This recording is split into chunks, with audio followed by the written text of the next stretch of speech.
Hello everyone. तो बच्चों मैं वीरेंद्र टेलर मेरे और आपके प्यारे से YouTube channel physics with Virendra Taylor पर आपका स्वागत करता हूँ, वेलकम करता हूँ। बच्चों आज की क्लास से हम चैप्टर नंबर 1 का स्टडी करने वाले हैं और साथ के साथ बच्चों इससे रिलेटेड जो भी न्यूमेरिकल्स अपने पास है चैप्टर में हम उनकी एक पर्टिकुलर क्लासेस भी बनाएंगे। तो आज के हम टारगेट की बात करते हैं। आज का हमारा जो टारगेट है बच्चों लेक्चर नंबर 1 अपने पास में, और इसमें हम क्या क्या पढ़ने वाले हैं भैया। आज इसमें हम पढ़ेंगे बच्चों चार्ज कि चार्ज क्या होता है।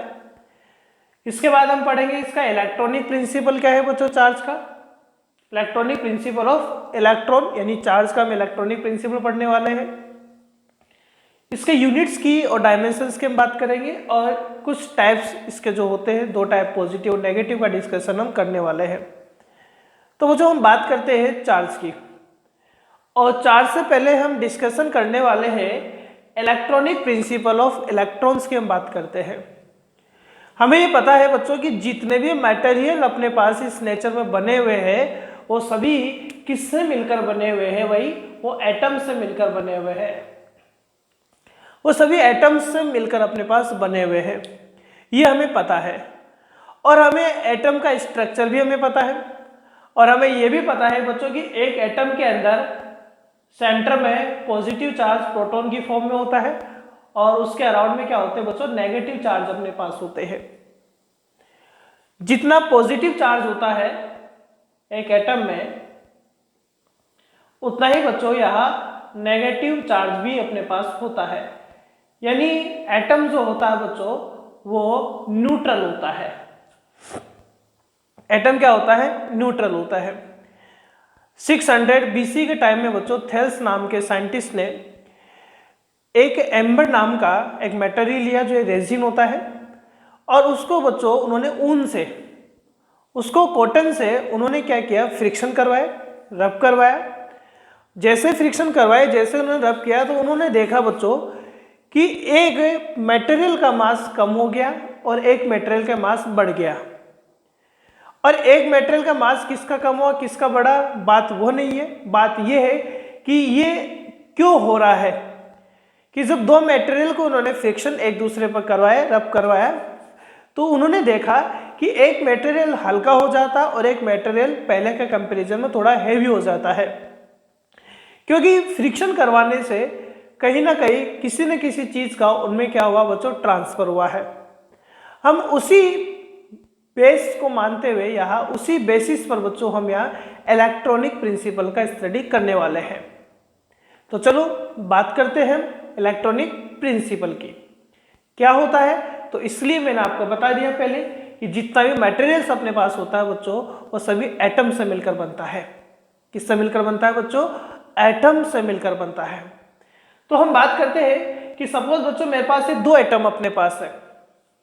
सपोज यहाँ 2 एटम मेरे पास है और एक एटम मेरे पास जो है वो ए है बच्चों, और एक एटम मेरे पास क्या है, बी है।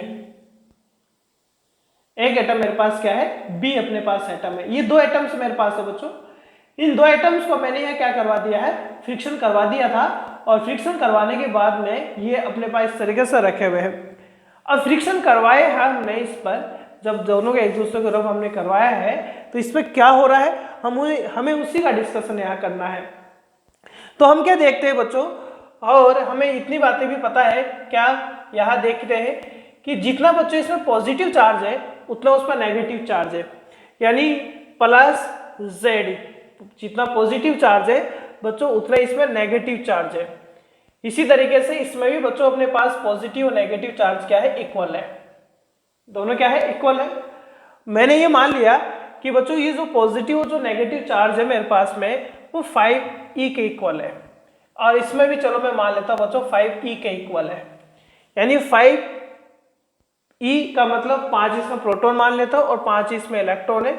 एज इट इज मैं भी इसमें मान लेता हूं कि इसमें 5 प्रोटॉन है, 5 इलेक्ट्रॉन्स मेरे पास प्रेजेंट है दोनों एटम्स में।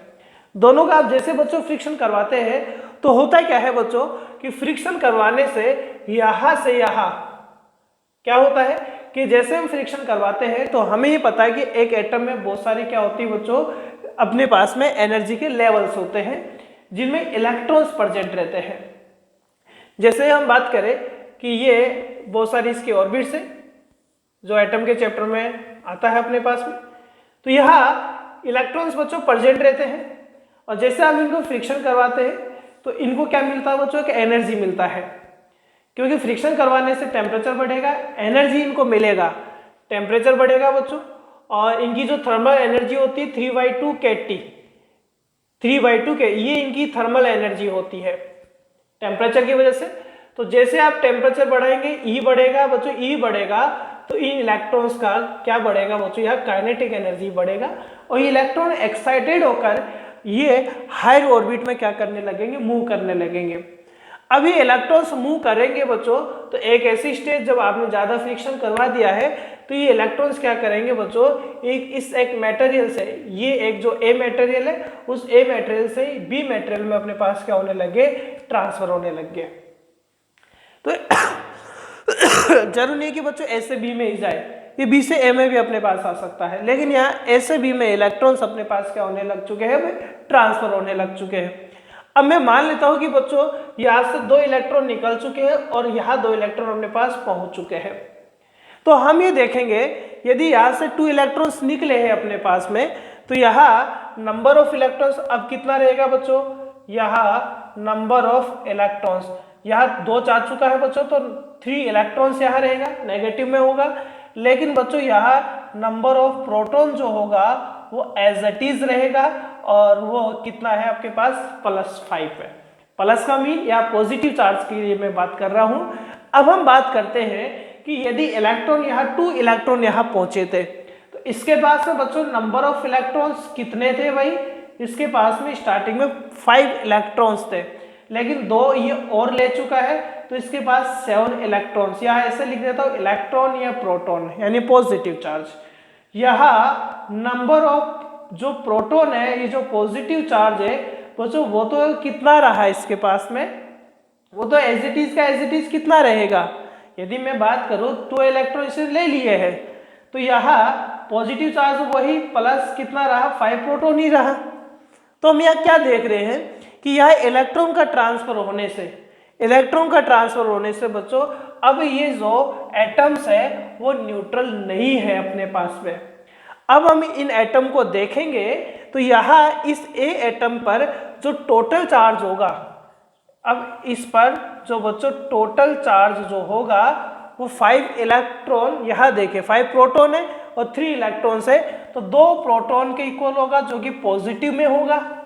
और यहाँ हम देखेंगे कि यहाँ टोटल चार्ज कितना होगा बच्चों, 2 इलेक्ट्रॉन के इक्वल होगा, यानी यहाँ नेगेटिव में होगा अपने पास में।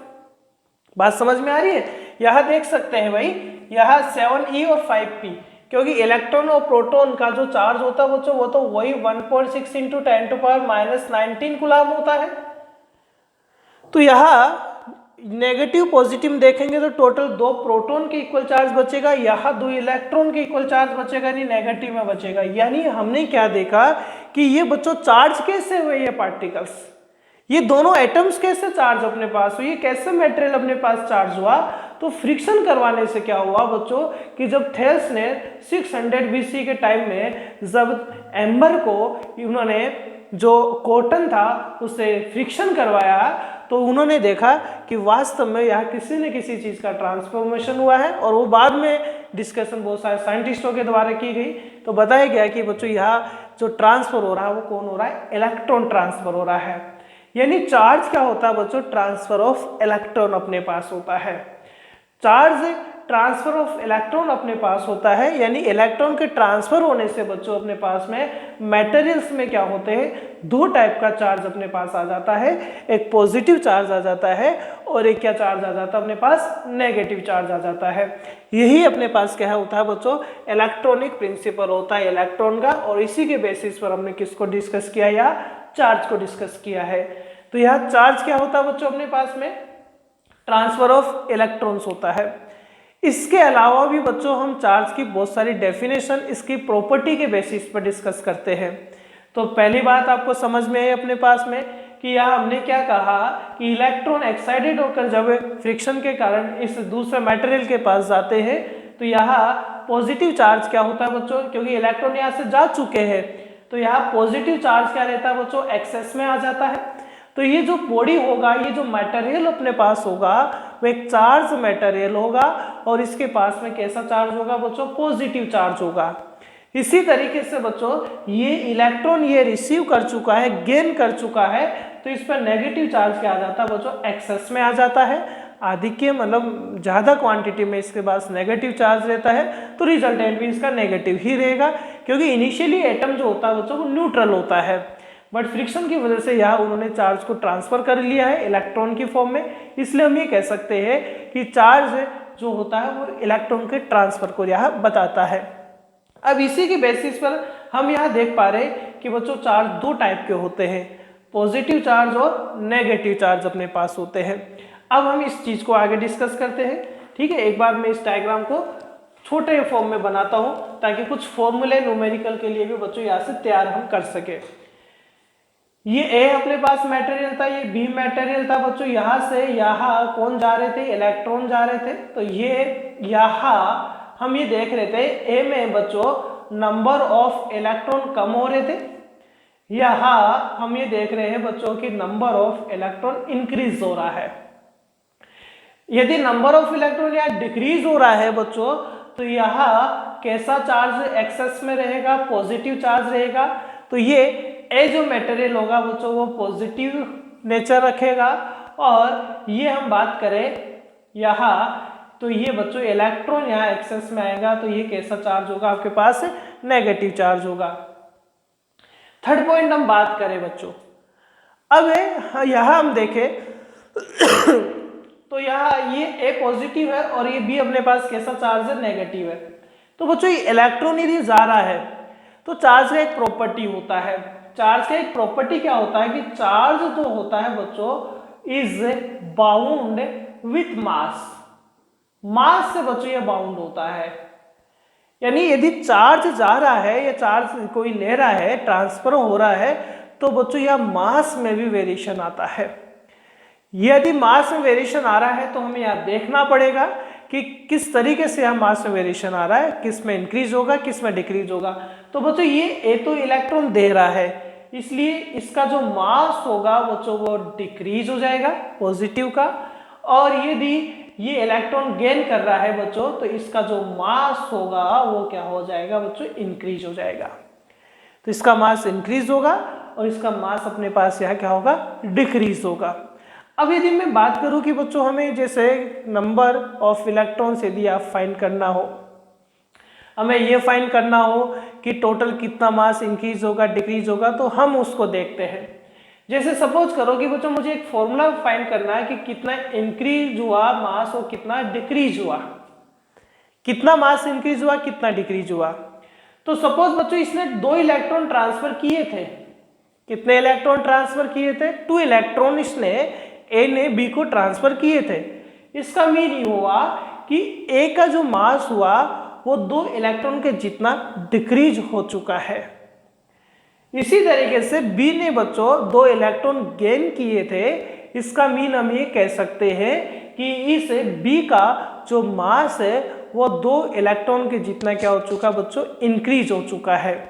यानी यदि हमें नंबर ऑफ इलेक्ट्रॉन्स पता हो बच्चों, हमें नंबर ऑफ इलेक्ट्रॉन्स पता हो, नंबर ऑफ इलेक्ट्रॉन्स बच्चों हम नेक्स्ट चार्ज का प्रॉपर्टी पढ़ेंगे, क्वांटाइजेशन थ्योरी पढ़ेंगे, उसके बेसिस पर हम नंबर ऑफ इलेक्ट्रॉन्स फाइंड करना सीखेंगे। नंबर ऑफ इलेक्ट्रॉन्स को यदि आप एक इलेक्ट्रॉन के मास से मल्टीप्लाई कर दे बच्चों, क्योंकि देखिए 5 इलेक्ट्रॉन्स यदि ये डोनेट कर रहा है या दे रहा है, ट्रांसफर हो रहा है, तो इसका मास 5 इलेक्ट्रॉन के जितना ही डिक्रीज हुआ है, बट बच्चों उतना ही मास बी का क्या होगा, इंक्रीज भी होगा। सो हम ये कह सकते हैं इंक्रीमेंट एंड डिक्रीमेंट का फॉर्मूला सेम रहेगा, आपको नंबर ऑफ इलेक्ट्रॉन्स को मास ऑफ इलेक्ट्रॉन से मल्टीप्लाई कर देना है।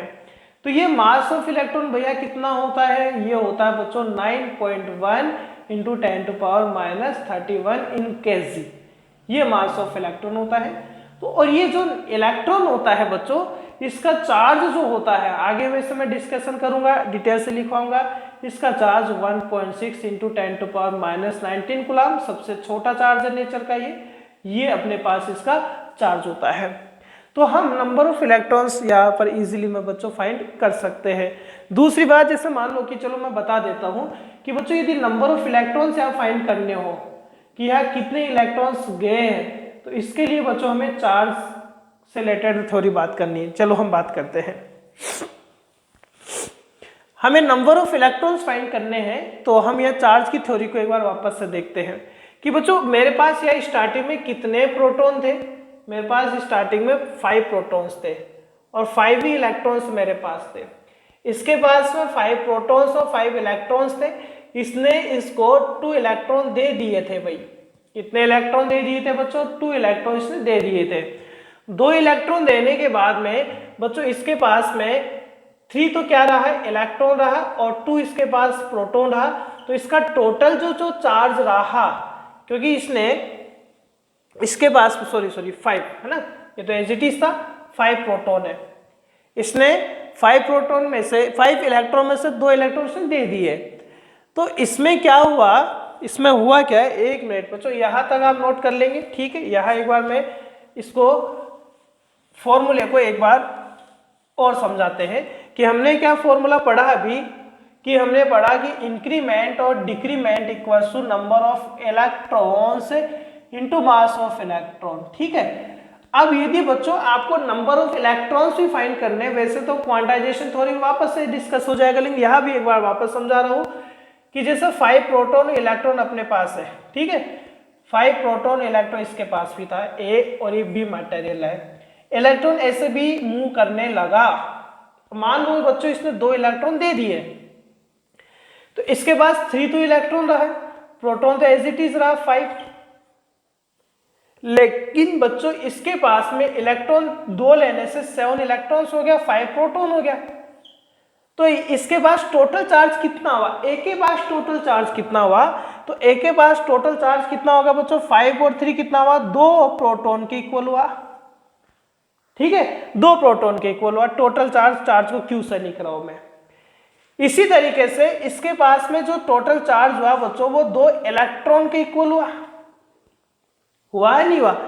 अब यहां यदि हम बात करें कि टोटल चार्ज क्या हुआ बच्चों, टोटल चार्ज हुआ क्या?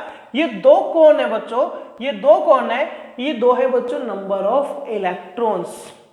ये वो इलेक्ट्रॉन्स है जो ए मटेरियल से बी मटेरियल में जा रहा है। तो हम ये कह सकते हैं कि यह टोटल चार्ज कैसे प्राप्त होता है बच्चों? नंबर ऑफ इलेक्ट्रॉन, ठीक है। और ये कौन है बच्चों? पी। और ये कौन है? चार्ज है अपने पास में। कितना होता है बच्चों? 1.6 इंटू 10⁻⁻19 कूलम। आपको दिखाई दे रहा है भाई ये? चलो ठीक है। तो इसका मीन अपने पास क्या हुआ बच्चों? क्या हुआ कि टोटल पॉजिटिव चार्ज और नेगेटिव चार्ज जो होता है वो नंबर ऑफ इलेक्ट्रॉन्स को, क्योंकि बच्चों पॉजिटिव में भी चार्ज हो सकता है, नेगेटिव में भी चार्ज हो सकता है, आप ई से मल्टीप्लाई कर दे, क्योंकि ई का वैल्यू बच्चों कितना बता रहा हूं मैं आपको? 1.6 इंटू 10⁻⁻19 कूलम। तो अपने पास में टोटल चार्ज भी फाइंड हो सकता है। तो देखो बच्चों इलेक्ट्रॉनिक प्रिंसिपल कितना इंपॉर्टेंस अपने पास रखता है, जिसके बेसिस पर हम चार्ज को अच्छे से समझ पा रहे हैं। हम यहाँ इंक्रीमेंट डिक्रीमेंट में यदि आपको बच्चों नंबर ऑफ इलेक्ट्रॉन्स नहीं दिया हुआ हो, टोटल चार्ज आपको दिया हुआ हो, तो आप चार्ज में इलेक्ट्रॉन के चार्ज का डिवाइड करके बच्चों नंबर ऑफ इलेक्ट्रॉन्स फाइंड कर सकते हैं और या आप फाइंड रख सकते हैं। पॉजिटिव चार्ज का मतलब हो गया कि उसका मास डिक्रीज होगा और नेगेटिव चार्ज का मतलब हो गया उसका मास इंक्रीज होगा। ठीक है बच्चों, बात समझ में आई है? चलो नेक्स्ट हम डिस्कशन करते हैं, तो यूनिट्स एंड डायमेंशंस की बात करते हैं। नेक्स्ट क्लास में बच्चों हम चार्ज की प्रॉपर्टी का डिस्कशन करेंगे। तो देखो टाइप्स की बात हो चुकी है बच्चों अपने पास में, 2 टाइप का होता है, पॉजिटिव चार्ज है, negative charge. Units and dimension की बात करते हैं, तो बच्चों चार्ज है करंट के फ्लो को भी बताता है। ये हम 3rd चैप्टर में इलेक्ट्रिसिटी में पढ़ेंगे। सो बच्चों Q इक्वल टू अपने पास क्या रहेगा? IT रहेगा। Q इक्वल टू क्या रहेगा अपने पास? IT। यहाँ Q चार्ज है, I करंट है, T टाइम है। तो यहाँ आई की यदि हम बात करें तो आई बच्चों यहाँ क्या होगा, एम्पियर होगा, और टी अपने पास क्या होगा, सेकंड होगा। तो एक यूनिट तो बच्चों यहाँ एम्पियर इंटू सेकेंड होता है। अदर यूनिट में हम बात करें बच्चों तो अदर यूनिट इसका क्या है, मेन कूलाम होता है, जिसको हम किससे डिनोट करते हैं, या सी से डिनोट करते हैं। तो इसका मेन यूनिट क्या होता है बच्चों, कूलाम होता है, जिसका सिंबल क्या है अपने पास, सी है। यहां से हम एक बार डायमेंशन देख लेते हैं, फिर अदर यूनिट्स की हम बात करेंगे। तो बच्चों इसका जो डायमेंशन होता है, आई करंट है, करंट यानी A1 होगा, टी यानी क्या होगा, T1 होगा। सो A1 T1 इसका क्या हो चुका है अपने पास, डायमेंशन हो चुका है। ठीक है, एक बार आप नोट करें भाई। नेक्स्ट हम देखते हैं बच्चों इसका अदर सीजीएस यूनिट की हम बात करें बच्चों, सीजीएस यूनिट। तो सीजीएस यूनिट होता है बच्चों स्टेट कूलाम, ESU। क्या लिख रहा हूं बच्चों, ESU। E इलेक्ट्रो, एस का मीन होता है बच्चों स्टैटिक, यू का मतलब होता है यूनिट। और बच्चों 1 कूलाम इक्वल टू होता है 3 × 10⁹ ESU, इलेक्ट्रोस्टैटिक यूनिट। ठीक है, तो ये भी नोट करें बच्चों एक बार आप। तो आप देख सकते हैं, चेंज कर सकते हैं। अदर यूनिट्स में बच्चों इसका जो सबसे बड़ा यूनिट होता है वो जो फेराडे होता है। क्या होता है, फेराडे। और 1 फेराडे इक्वल्स टू होता है बच्चों 96,500 कूलाम होता है। एक होता है बच्चों फेराडे। फेराडे यहाँ कैपेसिटेंस का यूनिट होगा, ये फेराडे है बच्चों, और फेराडे का कूलाम में वैल्यू 96,500 होता है। और भी बच्चों इसकी बहुत यूनिट्स होती है, स्टेट कूलाम, EMU भी होता है, एफ कूलाम भी होता है बच्चों, इलेक्ट्रोमैग्नेटिक यूनिट भी होता है, फ्रैंकलिन भी होता है जो इसका सबसे छोटा यूनिट होता है। तो इसके अपने पास में बहुत यूनिट होती है, मेन यूनिट्स अपने को यही यूज में लेनी होती है। तो बच्चों यहाँ हमने डिस्कशन किया आज related to charge. Next class में बच्चों हम डिस्कशन करेंगे कि हम इन चार्ज को फिजिक्स की कौन सी ब्रांच में पढ़ते हैं। इलेक्ट्रोस्टैटिक्स और करंट इलेक्ट्रिसिटी का डिस्कशन करते हुए चार्ज का प्रॉपर्टी का डिस्कशन करेंगे। ठीक है बच्चों, थैंक यू।